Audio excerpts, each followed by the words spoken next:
He travelled to London to consult his own lawyers. The head of the firm, Mr. Venables, shook his hoary head. Lord Anselm was within his rights to send a letter to Portugal by the next packet, refusing the guardianship. If he decided to accept it, however, said Mr. Venables, then the best advice he could give was to find some governess or respectable female to take the whole business off his hands. "Again?" demanded the Viscount testily. What about all those other governesses and companions he had hired to look after the late Viscount's brood? 2 had fallen in love with him to the point of embarrassment. 1 had become pregnant by a footman, and the others were so weak and silly they had proved useless. "You have been very unlucky, my lord," agreed Mr. Venables. "But I urge you to place an advertisement in the newspapers asking for a lady of mature years and long experience. Besides, this is only one young lady, and brought up in Portugal. They are very strict there. There will be nothing of the hoyden about her. Advertise locally. You have perhaps a better chance of finding someone of more stable character in the country than in London," added Mr. Venables, who had a very low opinion of the city in which he conducted his highly successful practice. Although he did not entertain much hope of finding any reasonable-minded woman in the length and breadth of Britain, the Viscount placed the suggested advertisement. To his amazement, on the very day the advertisement appeared, his butler told him that a lady had answered it and was waiting in the hall. "Put her in the library," said the Viscount with a sigh. "Send in wine and biscuits. I shall join her in a few minutes. What is her name?" Miss Patricia Cottingham from Milady." "From Milady?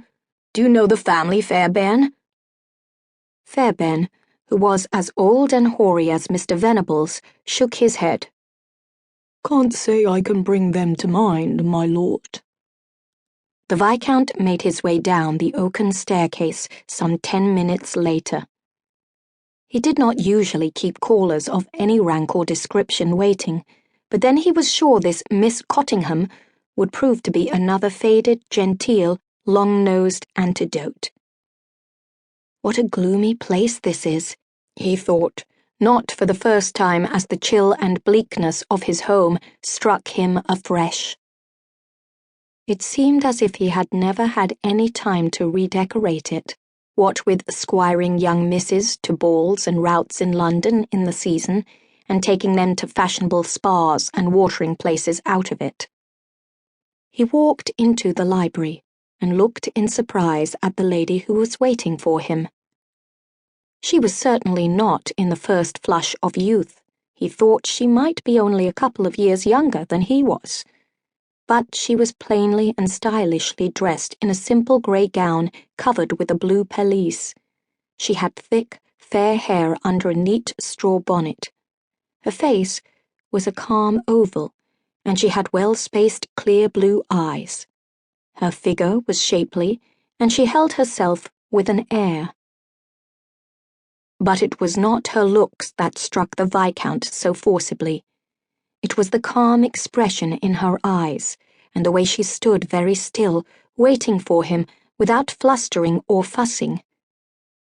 For her part, Miss Cottingham saw a very tall man with guinea-gold hair cut in a Brutus crop.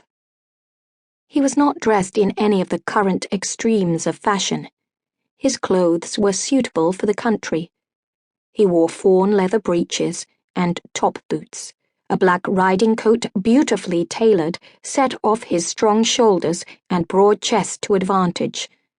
His eyes were very blue and framed with thick, sooty lashes. His nose was high-bridged, and his chin was firm.